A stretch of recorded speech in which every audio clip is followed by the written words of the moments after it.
자, 수업 시작하겠습니다. 네, 안녕하세요. 여러분, 노현주 변호사입니다. 오늘 이렇게 24년 공인노무사 1차 노동법 기본 이론에 대해서 먼저 OT를 간략하게 진행을 한 후에 또 수업을 시작하도록 하겠습니다. 이제 12월이에요. 그러다 보니까 많은 분들이 아마 그런 생각하시지 않을까 싶어요. 플래너를 딱 피죠. 그러면서 벌써 연말이네. 근데 내가 연말 동안 도대체 무엇을 했는가? 시간은 굉장히 빨리 지나갔는데 내가 이때까지 해놓은 것은 없고 굉장히 불안한 마음이 드는 때입니다. 하지만 이럴 때일수록 여러분께서 늦지 않았다라는 것을 생각을 하시고 가장 늦었다고 생각한 때가 가장 빠른 때가 정말 맞거든요. 그렇기 때문에 남은 시간 최대한 효율적으로 앞으로의 수업 일정을 차분히 따라가면 충분히 합격하실 수 있으니까 힘차게 또 진행해 보도록 하겠습니다. 자, 그러면은 먼저 우리 제일 중요한 목표는 여러분 노무사 시험의 최단 기간 합격하는 것 다들 동의하실 거예요. 그런데 문제는 방법이겠죠.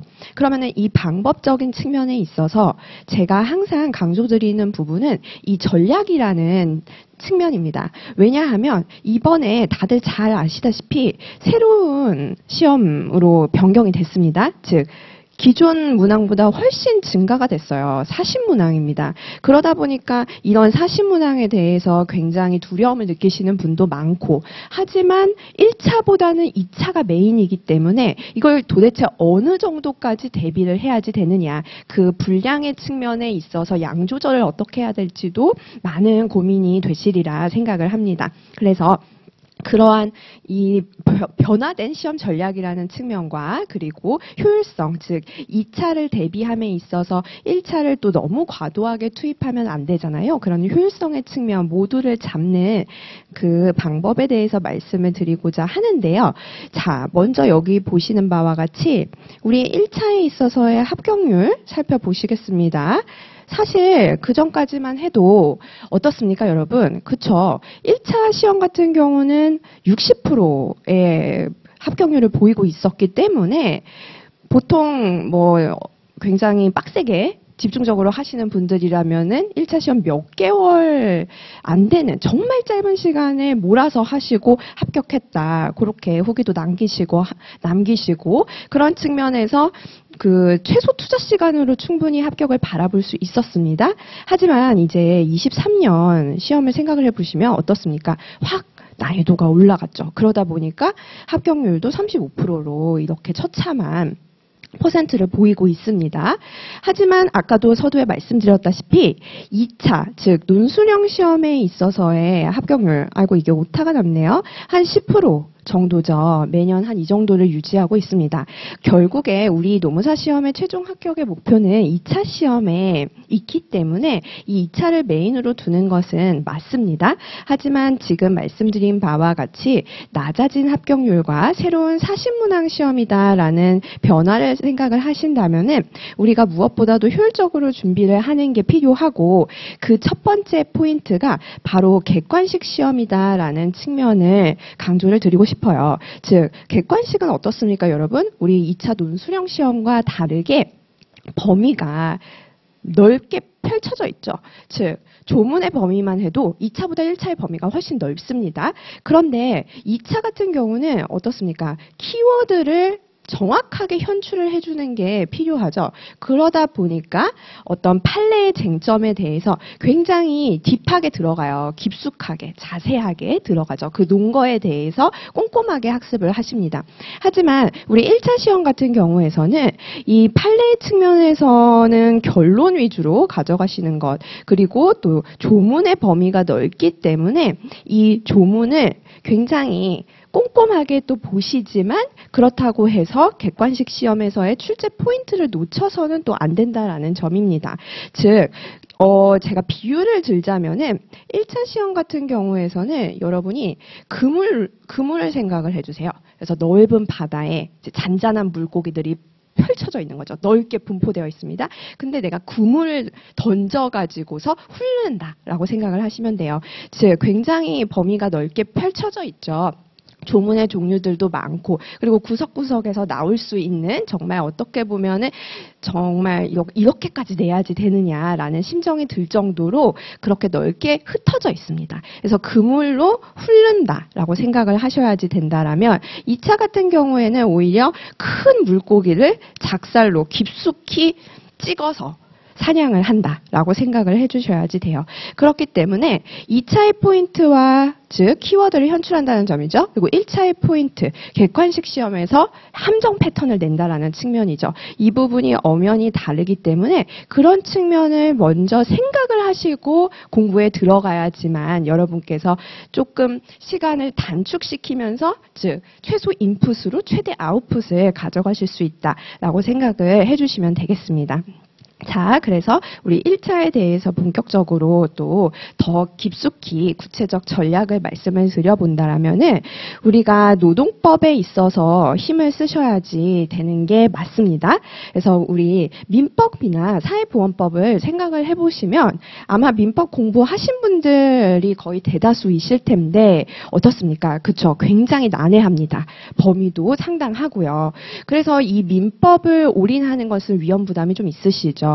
또 사회보험법은 어떻습니까? 얘도 정말 복잡한 법령 체계에다가 외울 것들이 어마무시하죠. 그렇기 때문에 노동법을 여러분께서 점수를 따는 효자템으로서 생각을 해주시고 또 이 부분에 주력을 해주시는 것이 전반적으로 1차에서 합격권에 들어갈 수 있는 점수를 줍줍할 수 있는 전략이다라고 생각을 해주시면 되겠습니다. 그래서 노동법도 뭐 100점 맞으실 필요는 없죠. 80점을 목표로 한다라고 생각을 해주시고요. 자, 그래서 양을 늘리면은 안 된다라는 측면에서 이 민법과 사회보험법을 가져가 주세요. 보통 우리 노무사 시험 준비하시는 분들 중에 성실하지 않으신 분들이 없습니다. 다 하나같이 성실하시고 그렇기 때문에 이 힘든 시험을 준비하겠다라고 도전을 하신 거거든요. 그렇기 때문에 이 민법이나 뭐 사회보험법이나 뭔가 내가 벽을 만난 거죠. 그랬을 때 어떻게든 이거를 완벽하게 하고 넘어가겠어. 노동법도 마찬가지죠. 근데 그런 식으로 굉장히 시간을 지체하고 또 공부할 양을 점점 늘려가신다라고 한다라면 그것은 결코 수험이 아니라 학문을 하는 안 좋은 태도로 가는 것이죠. 그래서 학문을 지향하시면 안 되고요. 수험 을 항상 염두에 두고 하셔야지 된다라는 점을 말씀을 드리고 싶습니다. 자, 그 다음에 그 노동법이라는 과목으로 좀 더 구체화를 시켜볼게요. 노동법에 있어서의 학습 전략, 우리 앞서 보신 것처럼 객관식이다라는 특성, 즉 객관식 선지의 함정 패턴이 나타난다라는 점이죠. 그러한 점과 우리가 또 100점 맞을 필요는 없지만 그래도 노동법으로서 우리가 나머지 과목들을 하드캐리 하겠다라는 측면을 생각을 해보신다라면은 어떻습니까? 그쵸. 이게 가장 첫 번째로 여러분께서 생각을 해주셔야지 되는 부분이에요. 즉, 시험 전날을 생각을 해보세요. 얘는 1차든 2차든 다 공통적으로 적용되는 내용인데요. 여러분께서 시험 전날에 반드시 전범위를 1회 독을 하셔야만 그 시험에 합격 점수를 바라보실 수가 있습니다. 그렇기 때문에 내가 시험 전날에 볼 수 있는가를 생각을 해본다면은 이 책도 보고 저 책도 보고 이것저것 다 욕심껏 사고 그리고 그 책들을 나중에 또 다 정리하는 데만 또 엄청 시간을 들이시고 이렇게 해봤자 막판에 나에게 주어져 있는 시간은 전날은 24시간 그리고 24시간 다 공부하실 수는 없잖아요. 최대한 12시간, 뭐 16시간 그 사이일 겁니다. 그렇기 때문에 그 전날에 부족한 시간을 생각을 해보시면은 결국에 전범위 1회 독을 전날에 할 수 있다라는 것은 내가 전날 볼 한 권 딱 정해놔야지 된다라는 측면이겠죠. 그래서 결코 양을 늘리시면은 안 되는 것이고 시험 전날 볼 책을 지금부터 두들겨 패자라고 생각을 해주시면 되겠습니다. 이 두들겨 패자라고 하니까 뭔가 공격적이기는 한데 눈에 여러 번 발라주자라는 말씀을 드리고 싶은 거죠. 즉 결국에 1차 선택형 객관식은 무슨 특징을 가지고 있죠, 여러분? 그쵸. 각각의 선지의 OX를 판단하는 시험입니다.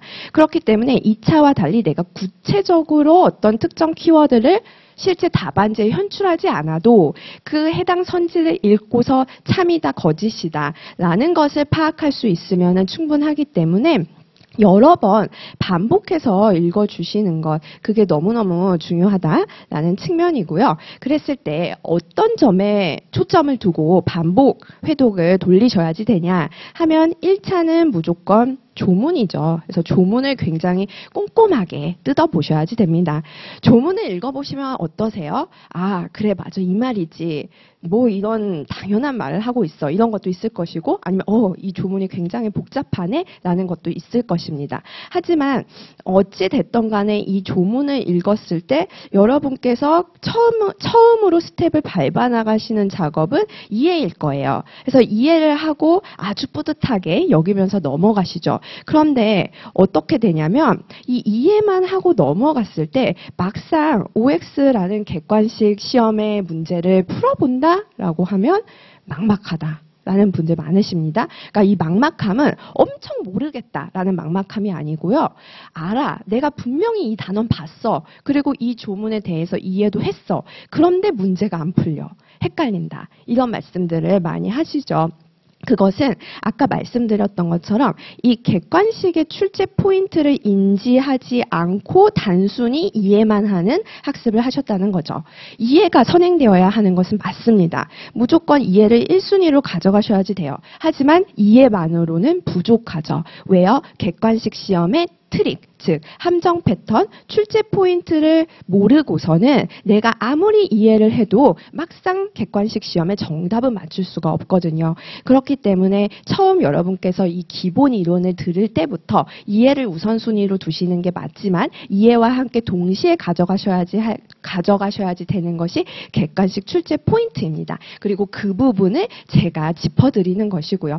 여러분께서 굉장히 시간이 부족하시기 때문에 이 수업을 들으심으로써 이해와 또 객관식 출제 포인트를 한꺼번에 잡아주시고 그리고 또 뒤에서 말씀드리겠지만 이번 수업을 들으시면서 그냥 아예 복습까지 끝낸다라고 생각을 해주시는 게 좋아요. 왜냐하면 아까도 말씀드렸다시피 2차가 1순위로 잡아야 하는 상황이기 때문에 여러분들께서 기본 이론을 수강을 하시지만 막상 수업을 마친 후에 내가 혼자서 따로 이 노동법 그 에센스 교재로 나가죠. 그 교재를 복습하실 수 있는 시간을 확보하기는 녹록지 않을 것입니다. 그렇기 때문에 최대한 여러분의 복습 시간을 줄여드릴 수 있도록 강의에서 여러 번 반복해서 동일한 내용을 강조드릴 거예요. 즉 이해와 출제 포인트의 측면에서요. 그렇기 때문에 최대한 수업에 집중을 해주시고요. 자, 그래서 조문에 대해서는 객관식 출제 포인트에 맞게 꼼꼼 해부를 하셔야지 돼요. 읽어보면 너무 맞는 말이에요. 그런데 이게 틀렸다고? 라는 지문들이 꽤 많이 있거든요. 그러한 측면에서 여러분께 실제 사례를 조금 보여드리려고 해요. 여러분 제가 조문 자료 유인물로 나눠드렸습니다. 그 유인물 한번 펴보신다라면은 첫 번째 페이지에 있어서 개별적 근로관계법 밑에 대한민국 헌법에 대해서 나오죠. 오늘 우리 같이 수업을 나갈 내용인데요. 여기서 본격적으로 다 다루지는 않고요. 제가 조문이 어떻게 정말 이렇게 치사하게 내냐라는 걸 보여드리기 위해서 이걸 폈으니까 가볍게만 수강을 해주십시오. 자, 32조에 1항을 보시겠습니다. 1항 보시면은 모든 국민은 근로의 권리를 가진다. 여기까지 어떠세요? 좋은 말이야. 당연하지. 이런 생각이 드실 거고요. 다음 보시면 국가는 사회적 경제적 방법으로 근로자의 고용의 증진과 적정 임금 보장에 노력하여야 하며 여기까지도 어떠세요? 충분히 여러분께서 상식적이다, 끄덕끄덕 하실 수 있을 겁니다. 다음으로 법률이 정하는 바에 의하여 최저임금제를 시행하여야 한다. 역시 당연히 이해되는 부분이고요. 그리고 2항도 보시면은 근로의 의무를 진다라는 내용, 그리고 근로의 의무의 내용과 조건을 민주주의 원칙에 따라 법률로 정한다라는 내용. 그래서 조문을 읽을 때 이런 식으로 읽는다면은 이해는 돼요. 이게 이해가 안 되시는 분들은 거의 없다고 여겨집니다. 그런데 한번 여러분께서 실제 기출 지문을 한번 살펴보시죠. 자, 첫 번째 보겠습니다. 국가는 사회적 경제적 방법으로 근로자의 고용의 증진과 최저임금 보장에 노력하여야 한다. 방금 우리가 읽으셨던 헌법 조문의 내용입니다. 우리 방금 읽었거든요. 그리고 그 조문이 굉장히 많았어요. 많았는데 제가 항 32조의 모든 항을 읽지도 않았고 1항, 2항만 읽었어요. 그런데도 어떤가요, 여러분? 순간적으로 이게 1초 만에 답을 생각하려고 하면은 버퍼링에 걸립니다. 삐끄덕거려요. 왜 그렇죠? 그렇죠. 객관식의 출제 포인트. 즉, 함정 패턴에 대해서 인지하지 않고 단순히 이해에만 그친다면은 막상 문제는 풀리지 않아요. 인풋에만 신경을 쓰고 아웃풋에는 신경을 쓰지 않았다라는 점이죠. 여기에서는 이 최저임금의 보장이라는 함정 패턴을 냈습니다. 이 최저임금이 아니고 적정임금의 보장에 노력하여야지 된다라는 우리 기출지문 한번 살펴보셨어요. 자, 돌아가서 보신다라면은 그렇기 때문에 이 꼼꼼해부라는 측면은요. 이걸 뭐 딸딸딸딸 외워라라는 건 절대 아닙니다. 즉, 객관식의 함정 패턴, 출제 포인트를 살펴보면서 나가셔야지 된다라는 거고요. 마찬가지로 또 우리 1차 시험에서 중요한 거 판례죠. 두 번째로 중요한 판례를 보시면 2차는 아까 작살로 큰 물고기를 깊숙하게 찔러가지고 사냥을 하는 것이라면 1차는 큰 그물로 넓게 잔잔한 물고기들을 확 훑어서 건져내는 사냥 방법이라고 말씀을 드렸습니다. 즉, 판례에 있어서 깊숙하게 쟁점의 논거들에 대해서 이해를 하고 키워드를 암기하실 필요까지는 없어요. 판례의 결론 위주로 가시는 게 1차 시험의 포인트이다 라는 점 말씀을 드립니다. 자, 그래서 이 연장선이에요. 판례의 키워드를 달달달달 조사 하나도 틀리지 않고 토시를 완벽하게 외우겠어? 그러실 필요 없죠. 그래서 그런 뜻에서 달달 암기가 X라는 뜻이고요. 아까 첫 번째에서 반복 해독이 중요하다고 말씀을 드렸듯이 여러 번 판례의 결론 눈에 발라주시는 것으로 가주셔야지 되겠죠. 자, 다음으로 이제 정리의 측면에서 말씀을 드릴게요. 아까 우리가 조문에 있어서 또 판례에 있어서 어떻게 인풋을 잡으셔야지 된다라고 말씀을 드렸나요? 그렇죠. 첫 번째로 우리 인풋의 측면에 있어서는요. 무엇보다도 이해가 중심인 거 맞습니다. 하지만 거기에 플러스로 객관식 시험의 포인트를 같이 가져가야지 된다라고 말씀을 드렸어요. 이게 왜 그랬죠? 그렇죠. 바로 아웃풋. 우리가 OX를 각각의 선지의 OX를 문제를 풀 수 있는 능력을 확보하기 위함이었어요. 근데 그 사이 과정이 있습니다. 즉, 인풋을 통해서 아웃풋을 이끌어내는 그 사이의 밑거름에 해당되는 부분이 바로 정리다라고 생각을 해주시면 되겠습니다. 즉, 내가 시험장에서 딱 보고 1초 만에 OX가 파파파팍 떠올라야지 되겠죠. 근데 파파파팍 안 떠오른다라는 것은 내가 이해를 덜 했다라는 측면보다는 정리가 안 됐다라는 측면이 더 강합니다.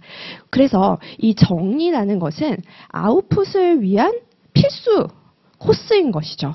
그래서 여러분께서 뭐 바탕화면 생각해 보시면 어떤 자료를 계속 다운로드 받고 그래서 바탕화면이 굉장히 복잡한 그런 상황을 연상을 해보세요. 거기에서 내가 원하는 자료만 1초 만에 탁탁탁 찾기는 어렵겠죠. 하지만 카테고리를 통해서 정리를 해놓고 상위 카테고리, 하위 카테고리 이렇게 각각의 기준을 나눠서 분류를 하고 정리를 해놓는다면은 아, 내가 이 자료를 찾아야지 하면 1초 만에 클릭해서 발견을 하실 수 있을 거예요.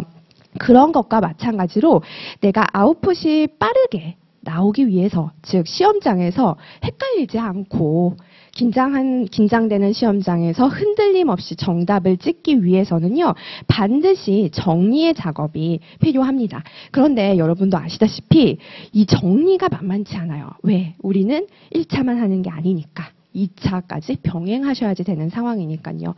그렇기 때문에 여러분께서 수업을 들으시는 이유는 한정된 시간과 에너지를 효율적으로 분배하고 시행착오를 안 하겠다라는 취지로 오신 거잖아요. 그래서 그 정리의 측면도 제가 담당을 해드립니다.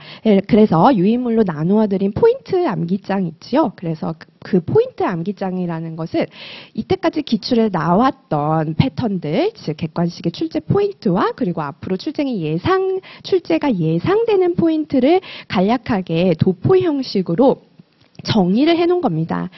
이렇게 정리를 해놓으면 이미지화가 돼요. 여러분 그런 말이 있더라고요. 뇌는 글보다 그림을 6만 배인가? 그렇게 더 빨리 이해를 한대요.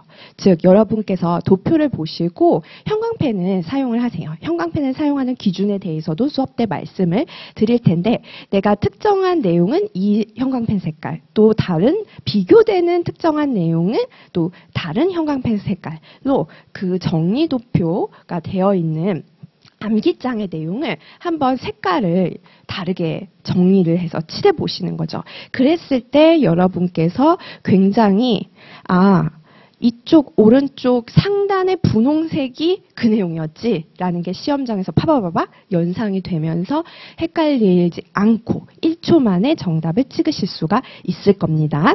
그래서 아웃풋을 위한 밑거름 정리까지 말씀을 드렸고요. 그리고 무엇보다도 내가 이해하고 정리를 해도 최종 목표는 아까 말씀드린 것처럼 문풀이였어요. 즉 OX에 있어서 참인지 거짓인지를 판단하는 내용이 우리의 최종 타겟인 거죠. 그렇기 때문에 이 작업은 우리 기본 이론 때부터 반드시 가져가 주셔야지 됩니다.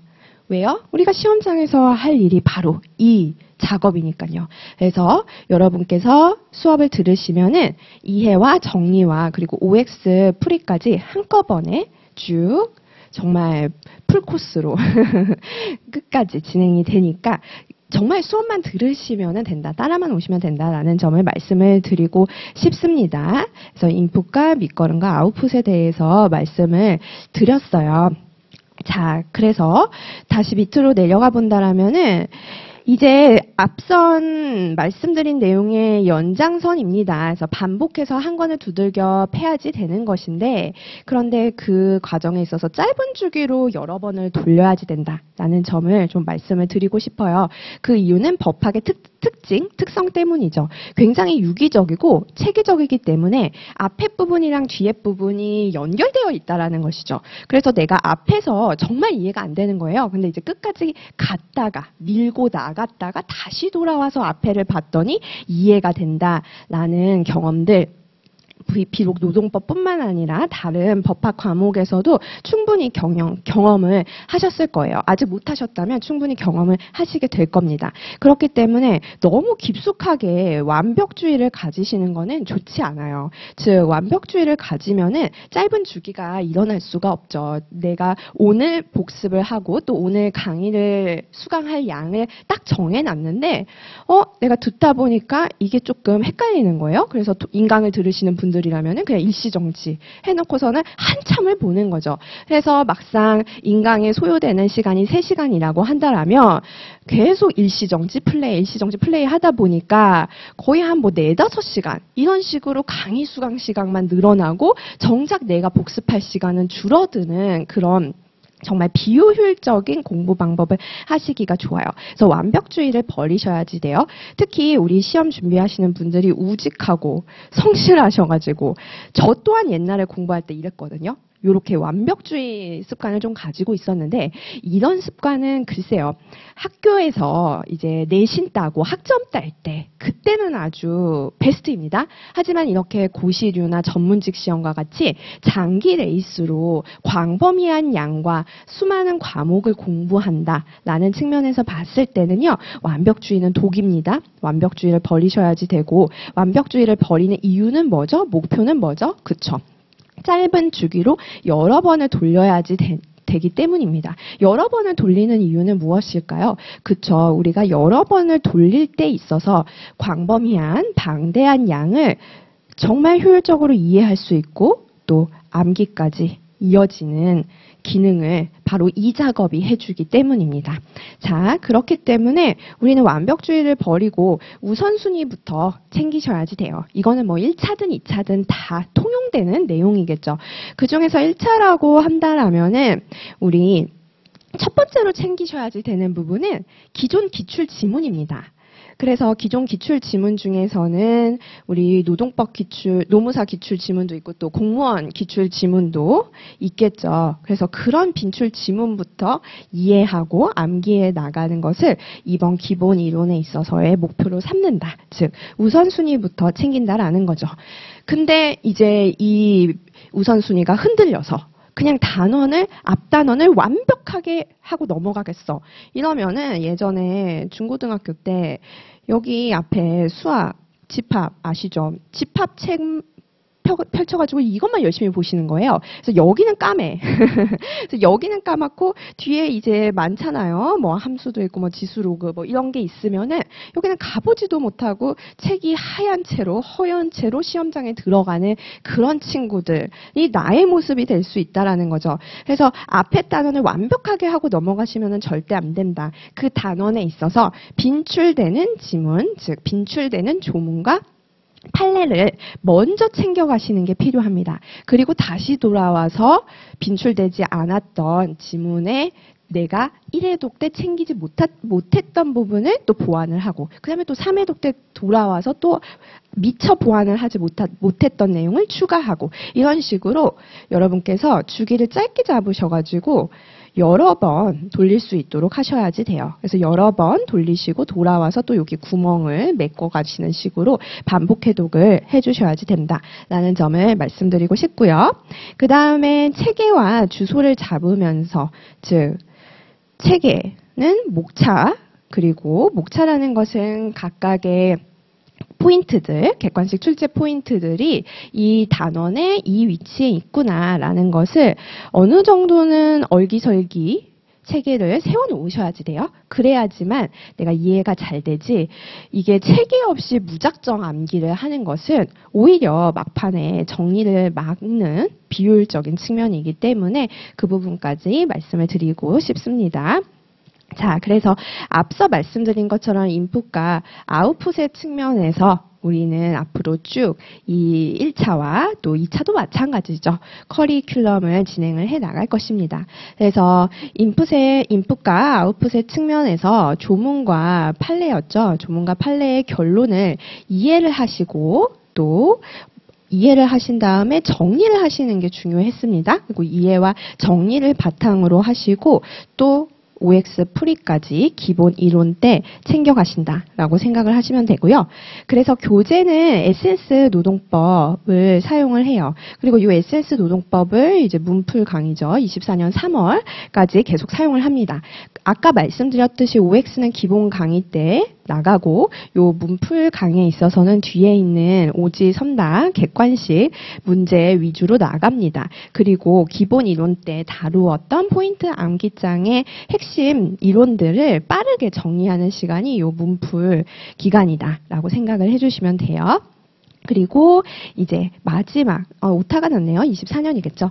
파이널 강의에 있어서는 5월 초로 예상을 하고 있고요. 이때는 포인트 암기장 위주 그리고 또 기타 유인물을 배부를 해드리는 식으로 진행이 되고 또 부속법령을 이번에는 좀 더 신경을 많이 쓰셔야지 됩니다. 뒤에서 우리 각각의 단원별로 이때까지 얼마만큼 출제가 됐는지 개수를 살펴보실 텐데요.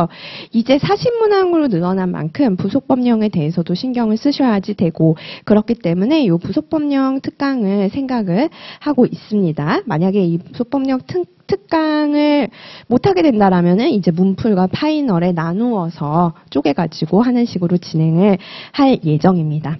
자, 그래서 아까 말씀드린 것처럼 기본 이론에 있어서는 조문 판례를 이해하고 정리하는 동시에 OX라는 문제풀이를 통해서 아웃풋을 챙겨가는 것이죠. 자, 그 다음에 객관식 문제를 집중적으로 다루는 문풀 기간에 있어서는 최신 판례까지 여러분께서 가져가실 수 있도록 정리를 해드릴 것이고요. 파이널 때 총정리로서 이때까지 했던 것을 빠르게 훑고 정말 시험에 나올 것으로 예상되는 포인트들 다시 한번 강조드리는 식으로 1차 커리큘럼이 진행이 된다. 라는 점을 가져가 주세요. 네, 그래서 이제 마지막으로 노동법 우리 1차 기본 이론 강의에 있어서의 예습 복습 순서를 말씀드리기로 하겠습니다. 이 예습 복습 순서는요. 아까도 말씀드렸지만 효율적인 공부를 하는 데에 있어서 포커스를 두고 순서를 이렇게 가져가시면 좋겠다라는 측면이에요. 왜냐하면 계속 강조를 드리지만 우리는 한정된 시간과 에너지를 분배하는 싸움입니다. 이 말은 결국에 우선순위를 세워야지 된다라는 싸움이죠. 이것도 하고 저것도 하고 하면은 다 좋겠지만 시간이라는 게 무제한으로 주어져 있지 않기 때문에 그렇다면은 잘 버리셔야지 돼요. 어떻게 보면 버리는 싸움이기도 하거든요. 즉 우선순위를 챙긴다라는 것은 반드시 가져가야 할 것은 챙겨가고 근데 내가 2순위, 3순위에 해당하는 부분은 어쩔 수 없지만 버리자라는 뜻이잖아요.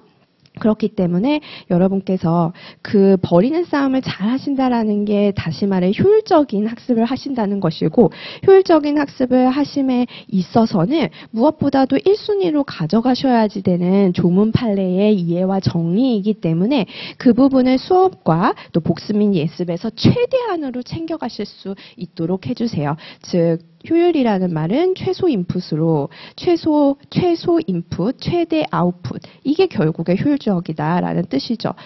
제일 좋은 거는 최대 인풋을 해서 극상의 아웃풋을 내면 좋겠지만 그건 불가능합니다. 그렇게 하려면은 뭐 수험 기간을 장기간으로 잡으면은 그렇게 할 수 있겠죠. 하지만 서두에서 말씀드렸다시피 여러분의 목표는 뭐죠? 그렇죠. 최단기간 합격입니다. 그래서 제 강의 철학은 최단기간 합격에 맞춰져 있고 효율적인 공부에 맞춰져 있습니다. 전략적으로 접근해야지 된다는 거죠. 단순히 성실하게 즉 엉덩이가 무거워서 이기는 것만으로는 이길 수 있다라는 생각을 하시는 것만으로는 부족하죠. 성실성은 기본이고 전략적인 측면에서 굉장히 효율적인 측면을 잘 가져가실 수 있도록 수업을 통해서 여러분들을 서포트 열심히 하겠습니다. 그래서 복습 같은 경우는 이제 항상 전날 내용을 포인트 암기장으로 빠르게 다시 한번 핵심을 짚어드릴 거예요. 그리고 본 수업에 있어서 당일 순서는 에센스로 필수 조문과 판례에 대해서 이해 작업을 최대한 쉽게 해드릴 겁니다. 그리고 거기에 거치지 않고 아까 말씀드렸죠. 그냥 이해만 하면 안 된다고. 왜요? 아웃풋이 나와야지 되니까. 그냥 이해만 하면 강의 듣고 아 이해가 잘 됐다? 뿌듯해. 거기서 끝이에요. 자기만족적인 공부는 지양하셔야지 된다라고 말씀을 드렸어요. 항상 공부를 하셨을 때 공부를 마치고 나면 내가 그래서 이 시간을 통해서 남은 게 뭐지? 이렇게 아웃풋에 대해서 되새김질을 되새김을 하셔야지 되는 것이고 그랬을 때 이 아웃풋을 도와주는 밑거름이 정리라고 말씀드렸죠. 그래서 이 정리를 하신 다음 그리고 OX 프리로서 실제 아웃풋까지 연습하시는 식으로 인풋 그리고 밑거름 아웃풋을 위한 밑거름 정리 그리고 아웃풋까지 연결을 하는 본 수업이 진행됩니다. 그리고 막판에 수업 끝나기 전에 한 10분 정도 10분 사이에 당일 진도 역시 포인트 암기장으로 확인을 할 거고요. 그렇기 때문에 지금 보시는 것처럼 포인트 암기장을 하나, 둘, 셋 이렇게 계속 보시게 됩니다. 벌써 이제 포인트 암기장만 3회 독이죠. 근데 또 에센스를 보고 OX 프리까지 동일한 내용이 반복되기 때문에 회독수가 굉장히 하나의 수업으로 여러 번을 돌리는 효과로서 체득을 해나가실 수가 있는 것이죠.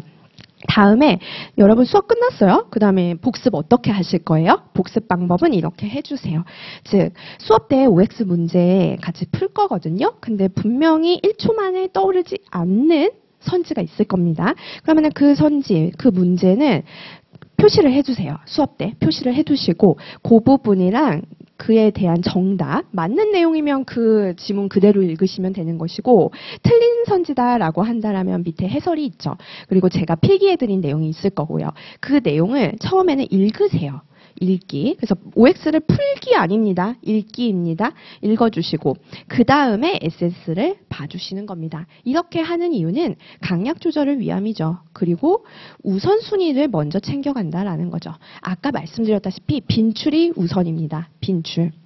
즉 자주 출제되는 것부터 해당 단원에서 잡고 쭉쭉쭉쭉 밀고 나가셔야지 돼요. 그렇게 빨리 밀고 나가서 1회독을 마친 후에 내가 앞선 단원에서 구멍이 뻥뻥 뻥 뚫렸던 빈출이 아닌 부분은 회독이 끝나고 난 다음에 다시 돌아와서 다음 회독에서 보충하는 식으로 나가야 된다라고 말씀드렸잖아요. 그 측면에서 공부를 하실 때 이런 식으로 OX, 빈출 위주로 봐주시고 그리고 그 빈출에 해당하는 에센스가 더 잘 보이겠죠. 에센스 내용이요. 그래서 에센스의 모든 내용을 가져가면 좋겠지만 사실상 불가능하기 때문에 여러분께서 그럼 1순위로 가져가셔야지 되는 이 빈출 OX부터 챙겨가 주셔라 라는 측면이고요. 그렇게 에센스를 보시고 다시 포인트 암기장으로 정리해 주신 다음에 그 다음에 이제 OX를 풀어보시는 거죠. 그래서 이 작업이 지금 보면은 많아 보이지만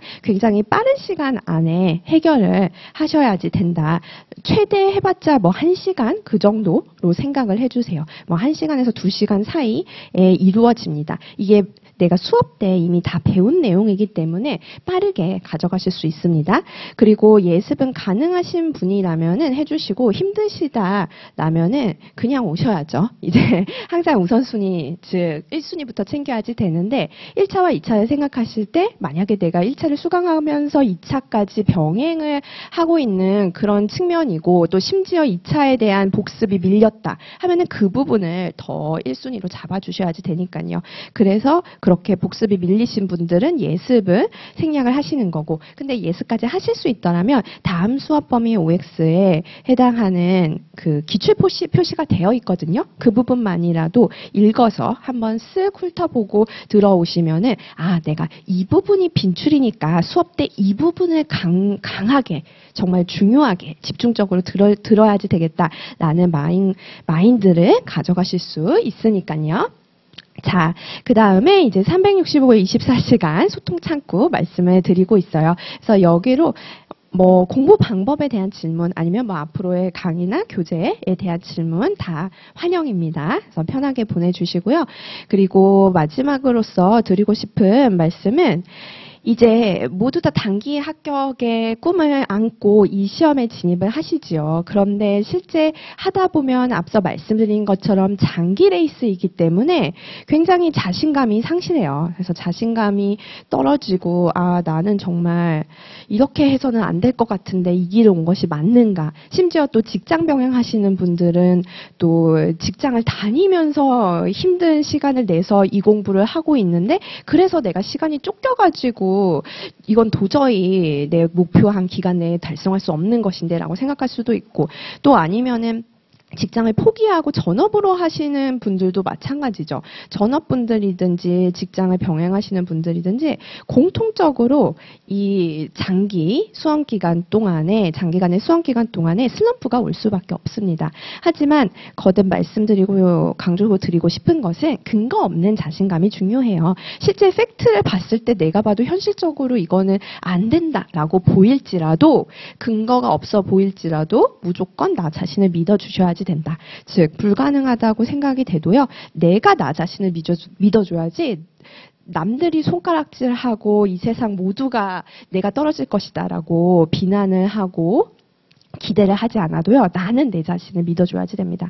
그래야지만 반드시 여러분께서 최단 기간에 합격할 수 있는 그 목표를 달성하실 수 있고 근거 없는 자신감도 근거 있는 자신감으로 될 겁니다. 그래서 수험 기간 동안에 귀가 얇아서 남들의 목소리에 기웃기웃 하거나 또 멘탈이 붕괴되거나 이런 일들이 발생할 수가 있는데 그럴수록 계속 나를 믿어주시는 거 그래서 근거 없는 자신감을 가져주시는 거 그것을 그 부분이 굉장히 중요해요. 그래서 시험이라는 게 멘탈적인 측면도 무시 못하거든요. 이게 한두 달에 끝나는 시험이 아니기 때문에 어떻게 보면은 이 수험이 도 닦는 것과 마찬가지다라는 생각이 들 때도 있어요.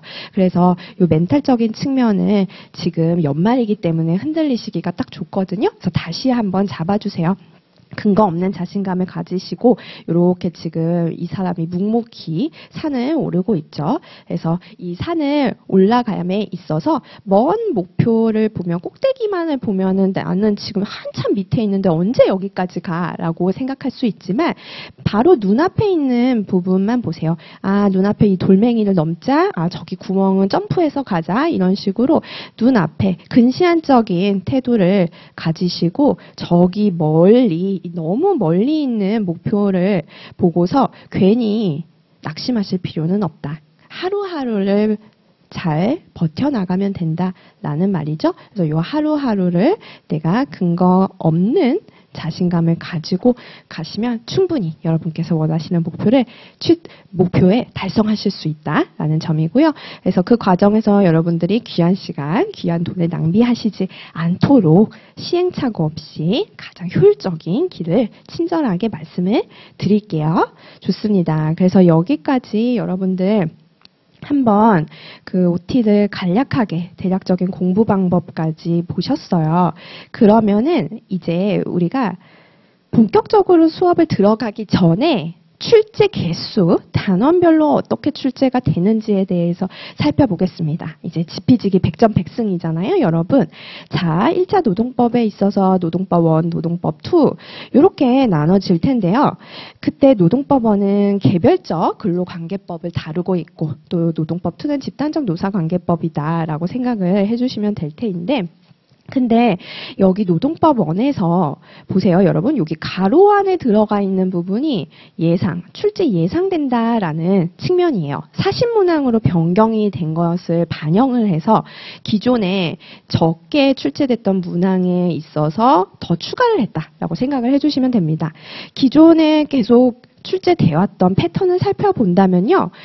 노동법 1에서는 근로기준법이 1등이죠. 제일 중요해요.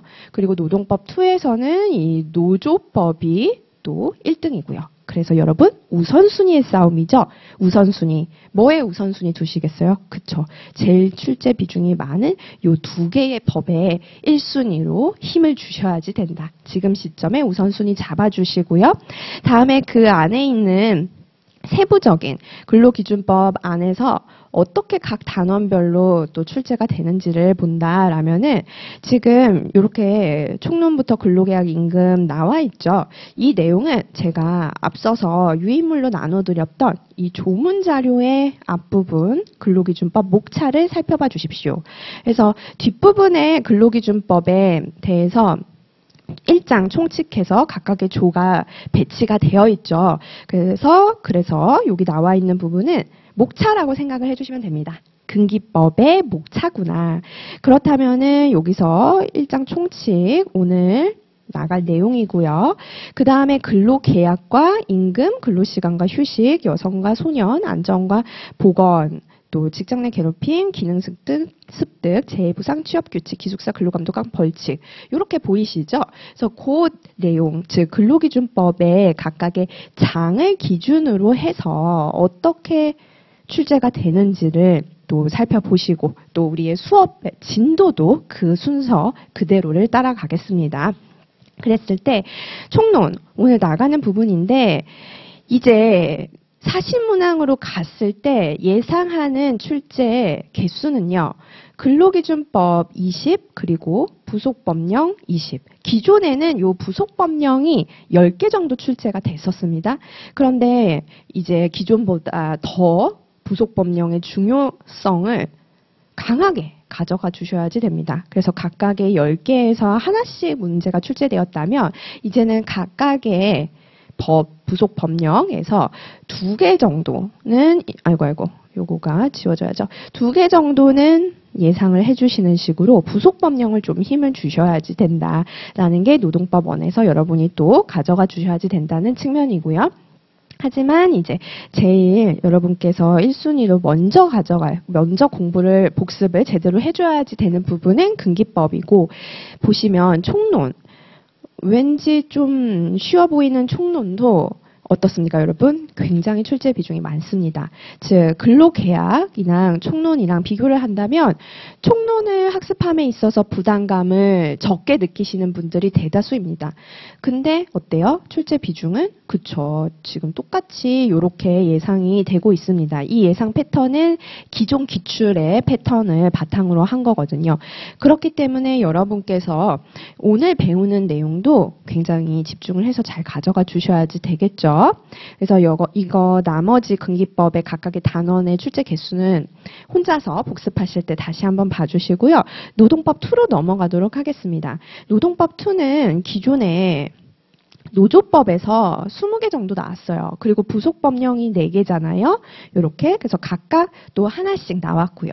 근데 앞서서 말씀드린 것처럼 요 노동법 1의 부속법령을 곱하기 2 했단 말이에요. 그래서 이 노2의 기타 법령도 이제 1개가 아니라 2개씩 그래서 곱하기 2를 해가지고 8개 예상을 하고 그 다음에 이제 노조법에 있어서 30개 정도. 근데 요거는 저의 예상이기 때문에 픽스된 거는 아니죠.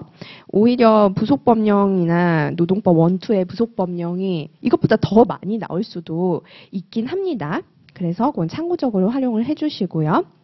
그랬을 때 이제 기본 인원에 대한 부분이 또 2개 정도 나오고 그리고 각각의 우리 보시면은 가로 안에 출제 개수를 예상해 놓은 것을 적어놨으니 혼자서 복습을 하실 때도 이 출제 개수가 많은 단원을 좀 더 힘을 주셔야지 되겠죠.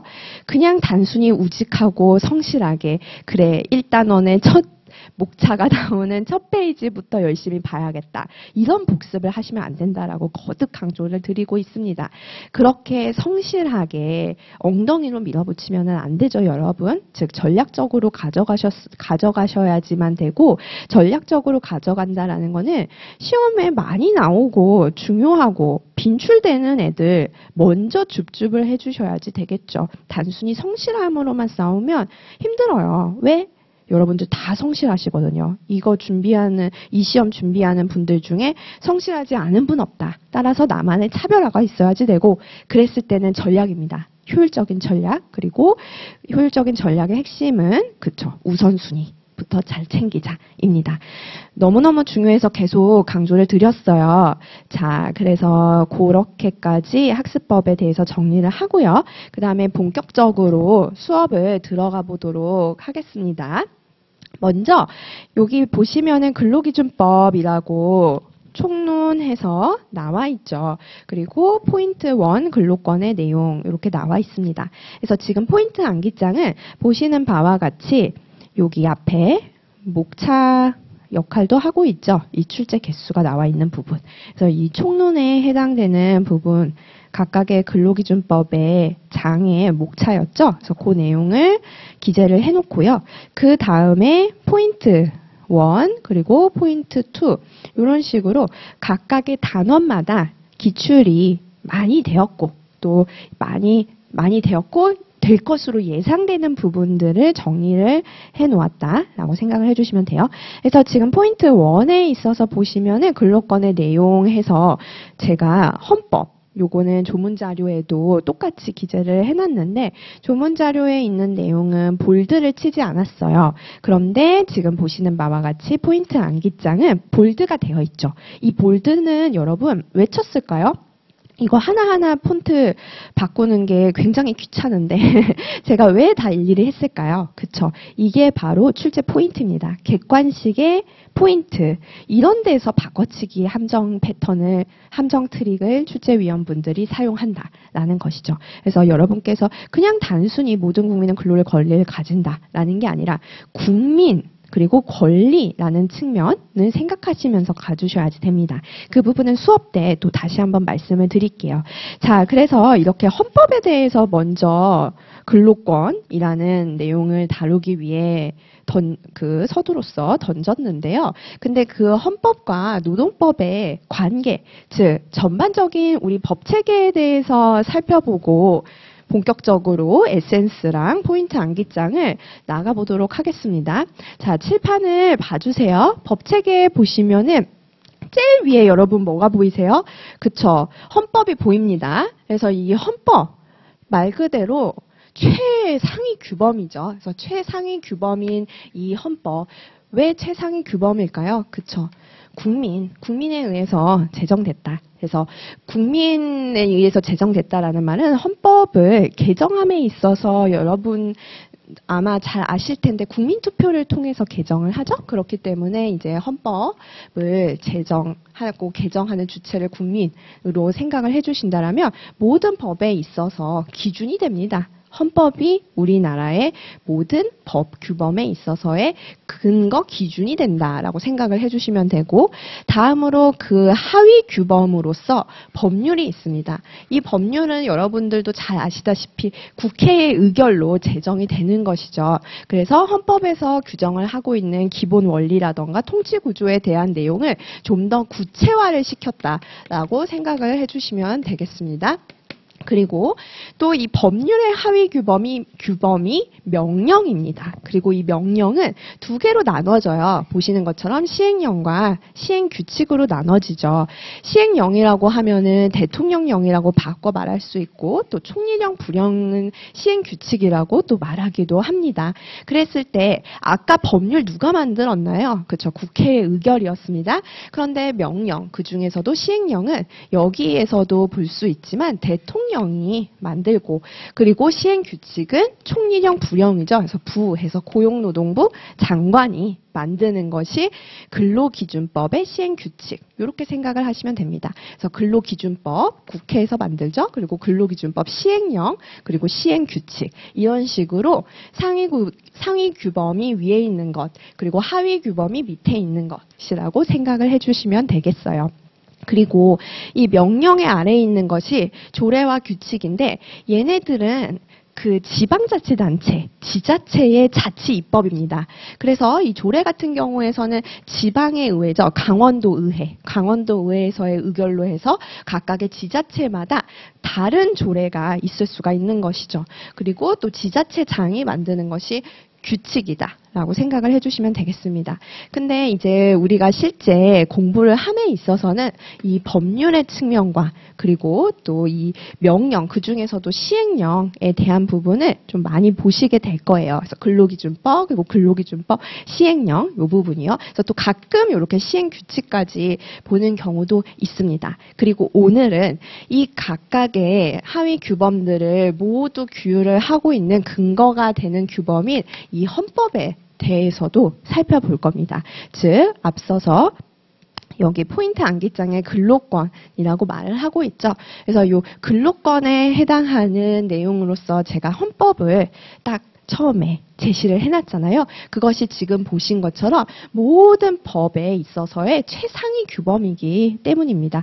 모법이라고 하죠. 모법 하면은 이제 엄마법이라는 뜻이죠. 그래서 이 엄마법을 보고 그 밑에서 그 엄마법의 정신을 구체화시킨 노동 관련 법률을 살펴보실 겁니다. 그래서 이 노동 관련 법률로서 아까 말씀드렸다시피 우리 뭐를 제일 가져가셔야지 된다? 그쵸? 노동법 1에 있어서는 요 근로기준법에 대해서 우리가 좀 더 힘을 줘서 이번 그 노동법 1 파트에서 다룰 겁니다. 자, 그래서 지금 보신 것처럼 각각의 법의 체계를 보셨는데, 여기 노란 색깔 화살표를 해놨어요. 이게 무슨 뜻이냐면은 상위 규범이고 아래로 갈수록 하위 규범이다라고 말씀을 드렸잖아요. 근데 이 법들을 그러면은 어떤 기준으로 적용을 하느냐라는 측면에서 봤을 때 위계 질서가 있습니다. 그래서 상위법 우선의 원칙이라고 생각을 해주세요. 그래서 상위법 우선의 원칙. 법률과 명령이 있으면은 당연히 상위법인 법률이 우선을 한다라고 생각을 해주시면 됩니다. 즉, 이 헌법의 기본 원리를 구체화한 게 법률이고, 또 이 법률의 위임을 받아서 법률의 시행을 구체화한 것이 명령이죠. 그래서 그 중에서도 법률을 구체화한 것의 처음 단계가 시행령이고, 또 이 시행령을 구체화한 것이죠. 법률과 시행령을 구체화한 것이 시행규칙이다 라고 생각을 하신다면은 제일 위에 있는 상위 규범으로 갈수록 우선적으로 적용된다라는 점을 말씀을 드리고 싶어요. 그래서 이렇게 법의 체계에서 우리가 배웠던 이 법률과 명령에서 각각 따면 법령이죠. 법령. 그래서 여러분께서 법령이다 하면은 지금 이 법률 그리고 이 시행령, 시행규칙까지 포함한다라고 생각을 해주시고, 때때로 광의의 정의를 한다면은 이 법령의 조례나 규칙이 포함되기도 합니다. 자, 그래서 넘어가서 또 옆으로 가보시면은 이 법률의 측면에서 우리가 또 다른 그 노동법의 측면을 살펴보실 필요가 있는데, 자, 아까 보신 바에 따르면은 법률, 법이죠, 법. 국회에서 만든 법입니다. 그 법 중에 하나로서 민법이 있고 또 어떤 법이 있습니까? 여기 써놓은 것처럼 노동법이 있습니다. 즉, 민법이든 노동법이든 똑같이 법이에요. 법이기 때문에 국회에서 제정된 법률로서 누구 하나가 뭐 상위 규범이고 하위 규범이고 이런 게 아니라 동등한 법이라는 규범에 해당이 될 터인데, 그런데 제가 여기에 노란색으로 부등호를 쳐놨죠. 이렇게. 이게 무슨 뜻이냐면은 바로 민법이랑 노동법이 충돌을 했을 때, 즉 우리 근로관계에 있어서 민법과 노동법이 충돌을 했을 때 이 노동법이 우선 적용된다라는 점입니다. 그래서 먼저 이 특별법 적용 우선의 원칙, 그래서 이렇게만 쓸게요. 그래서 특별법 우선의 원칙이라는 점을 잡아주세요. 똑같은 법인데 왜 노동법이 우선적으로 적용이 되느냐라는 것을 본다라면은 바로 여기 밑에 기재되어 있는 분홍 색깔 글씨에 달려 있습니다. 즉, 민법은 일반법이고요. 노동법은 특별법인데 이 말은 무슨 말이냐면 사인과 사인의 관계에 있어서 사인과 사인, 개인 간의 법률 관계에 있어서 바로 우선적으로 적용되는 것은 민법이 있습니다. 그래서 가장 기본적으로 적용되는 법이죠. 그래서 일반법인데요. 이 민법을 규율하고 있는 가장 근본적인 원리는 사인과 사인이 대등하다라는 전제가 깔려져 있습니다. 그래서 대등한 사인 간의 관계를, 법률 관계를 규율을 하는 것이 민법입니다. 하지만 사람과 사이 간에 꼭 대등한 관계만 있을까요? 그렇지는 않습니다. 사용자와 근로자의 관계를 생각을 해보면은 그렇지 않죠. 왜 그렇죠? 그렇죠. 근로자는 사용자가 지급하는 그 임금에 종속되어 있기 때문이죠.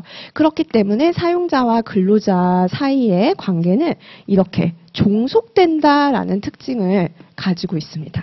그렇기 때문에 그냥 민법만으로 규율을 해서는 불합리한 측면이 나타날 수 있다는 거죠. 즉 근로자가 피해를 보는 일이 발생할 수가 있습니다. 왜요? 얘는 대등한 사람들 사이의 법률 관계를 전제로 했기 때문이죠. 근데 실질적으로 따져보면은 개인과 개인이기는 해요. 개인과 개인 맞죠. 하지만 그 안에 숨겨져 있는 이면을 본다라면 근로자는 종속되어 있다라는 측면 때문에 민법만으로 규율을 하려고 했을 때 근로자가 피해를 보는 일들이 너무 많이 일어나기 때문에 그러한 것을 규율을 하기 위해서 등장한 것이 바로 특별법인 노동법이다라고 생각을 해주시고, 그렇기 때문에 이런 특별법이 먼저 적용이 된다라는 것을 살펴보신 다음에 그리고 수업으로 들어갈게요. 이 내용 같은 경우는 우리가 가볍게만 들어주시면 되고 이거를 뭐 딸딸딸딸 외워야 되냐 하면은 그렇지가 않죠. 우리 앞에서도 말씀드렸다시피 항상 1순위 빈출 지문부터 가져가셔야지 되고, 지금 여기에 있어서는 여러분께서 그냥 가볍게 배경 지식의 측면으로서 들어주시면 된다라는 점을 말씀을 드릴게요. 그러면 에센스를 펴주시고요. 에센스 3페이지죠. 3페이지를 펴보시면은 거기에서 우리가 에센스 목차가 딱 이렇게 1절 해서 나오는 것을 확인하실 수 있습니다. 3페이지에 먼저 총론. 1편 근로기준법 해서 1장 총론 이렇게 돼 있죠. 그리고 밑에 1절 근로권 이렇게 돼 있고요. 여러분이 항상 공부하실 때 아까도 말씀드렸다시피 체계를 세우는 게 중요하다. 그리고 그 체계를 세우는 것이 바로 목차를 잡아주시는 거거든요. 그래서 이 목차를 어떻게 잡아주시냐면 형광펜을 사용을 해주세요. 그래서 형광펜이라고 하면 색깔을 딱 지정을 해야겠죠. 여러분께서 색깔을 이기가 아니죠. 2차 연기 때 제가 색깔까지 지정을 해드렸더니 되게 편하셨대요.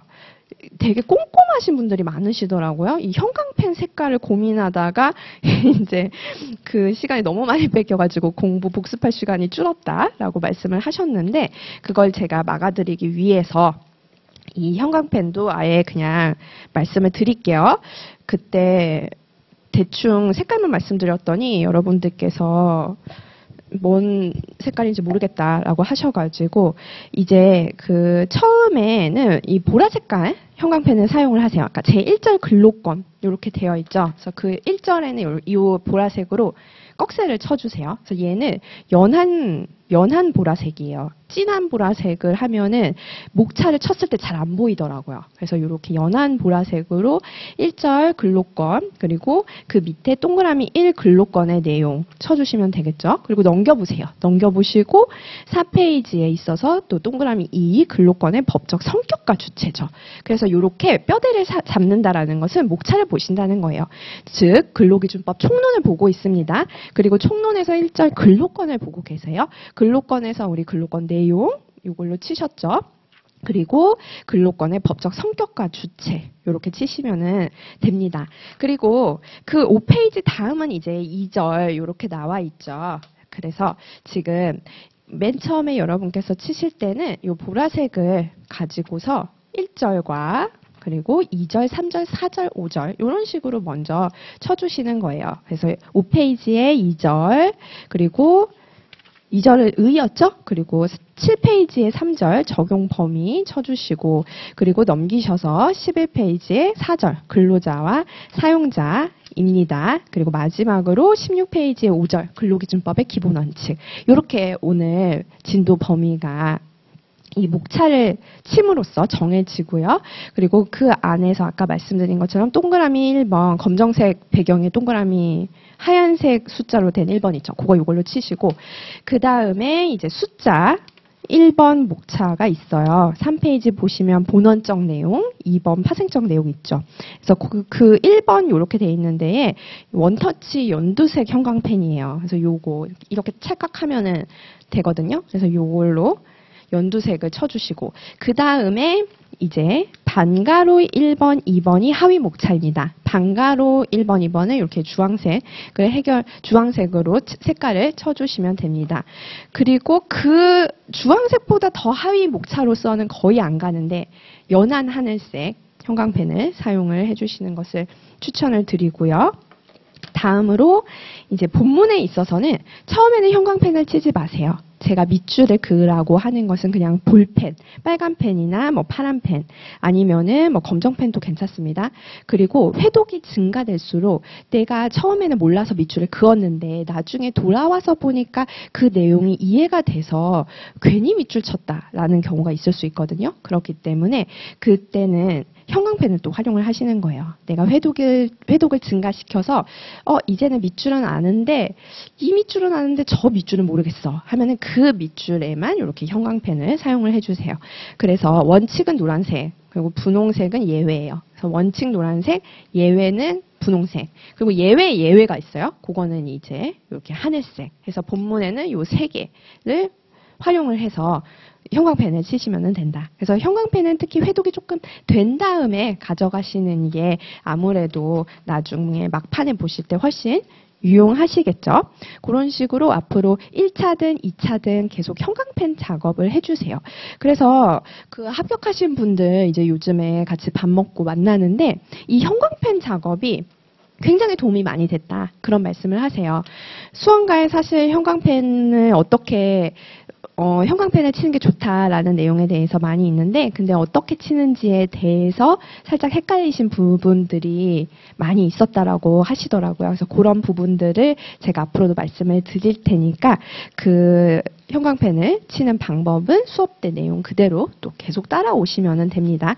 일단은 오늘은 그 목차를 대중소로 나누었을 때 상위 목차, 하위 목차, 상위, 중위, 하위 목차를 여러분께서 보연주 이렇게 가져가신 겁니다. 그래서 보연주로 가져가셔라. 보연주 그리고 가끔씩 파란색 나옵니다. 그래서 보연주파예요. 보연주파 그리고 본문은 노란색, 분홍색 원칙 예외죠. 그리고 이제 하늘색 예외 이런 식으로 가져가 주시면 되겠습니다. 자, 그래서 우리가 목차 보라 색깔은 쳤어요. 그리고 보라 색깔 밑에 하위 목차로서 연두 색깔 또 치셔야죠. 그래서 3페이지에 보시면 동그라미 1 글록건의 내용 보라색 치셨고 그 밑에 숫자 1, 본원적 내용, 파생적 내용, 그거 연두색으로 쳐주시고요. 다음에 이제 4페이지에 근로권의 법적 성격과 주체, 밑에 법적 성격 주체, 이렇게 또 그 대목차를 쪼개는 게 하위 목차이거든요. 그래서 그 부분, 숫자로 된 부분도 연두색으로 체크를 해주시면 되겠습니다. 그래서 이제 2교시부터 방금 우리가 형광펜으로 쳤던 내용에 대해서 본격적으로 세부 내용을 살펴본다라고 생각을 하시면 돼요. 그리고 이렇게 목차를 치실 때는요. 그냥 아무 생각 없이 치시지 마시고 이게 지금 어떤 흐름으로 이어지는구나 라는 걸 생각하시면서 쳐주시면 훨씬 더 도움이 되실 겁니다. 그리고 또 목차를 어떻게 활용을 하시냐면은 예컨대 이제 근로권의 내용, 뭐 근로권의 법적 성격 이렇게 되어 있죠.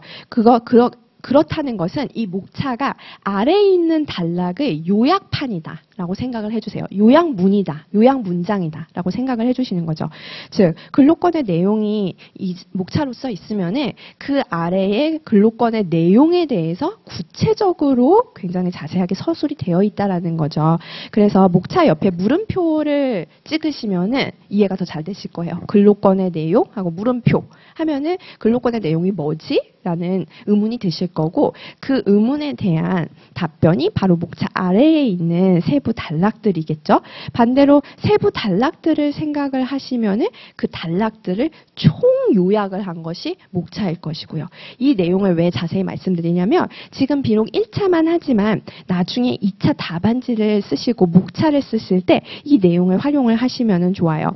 즉 본론이죠. 답안지의 본론에 있어서 여러분들께서 이제 뭐 로마자 이렇게 해가지고 목차를 작성을 하실 거란 말이에요. 그리고 이 안에 또 1번 해서 목차를 작성을 하실 거고 또 이제 본문이 있을 것이고요. 그랬을 때 목차 잡는 거를 좀 힘들어 하시는데 이 목차라는 것은 결국에 아래에 있는 세부 단락에 있는 내용을 요약한 거다라고 생각을 해주시면 되죠. 그래서 내가 본문에 쓸 키워드들이 있을 거 아니에요. 그래서 그 내용들을 포괄적으로 아우를 수 있는 내용이 바로 이 목차인 것이고 또 반대로 이 목차가 있으면 이거를 풀어 쓴 거죠. 이것을 풀어서 쓴 것이 바로 세부 내용입니다. 따라서 여러분들께서 어쩔 때는 목차가 기억이 나고 세부 내용이 기억이 안 날 때가 있고 또 어쩔 때는 반대로 세부 내용은 기억이 나는데 목차를 어떻게 써야 될지 모르겠다라는 경우가 있어요. 그럴 때 지금 말씀드렸던 팁을 활용을 해주세요. 세부 내용이 기억이 난다라면 그것을 요약을 하면 되는 거고요. 내가 목차만 기억이 난다 하면은 이 목차를 옆에다가 이제 물음표를 치는 거죠. 그래서 이 목차를 질문으로 생각하면 이 목차를 질문으로 했을 때 그에 대한 답변이 세부 내용이겠네라고 실마리를 잡으셔서 풀어 나가시는 방식으로 2차에서 활용을 해주시면 너무 좋은 그 답안지 작성 팁이 되겠죠. 그리고 1차에 있어서는 아까 말씀드렸던 것처럼 1차는 목차를 잡음으로써 이해를 내가 좀 더 빠르고 쉽게 가져갈 수 있는 거고 또 이게 정리까지 좀 더 수월해진다라는 측면입니다. 그래서 여러모로 형광펜 목차 작업은 1차든 2차든 도움이 되니까 적극적으로 활용을 해주세요. 네, 그러면 좀 쉬는 시간 10분 정도 가지고 우리 또 SS 내용 본격적으로 살펴보겠습니다.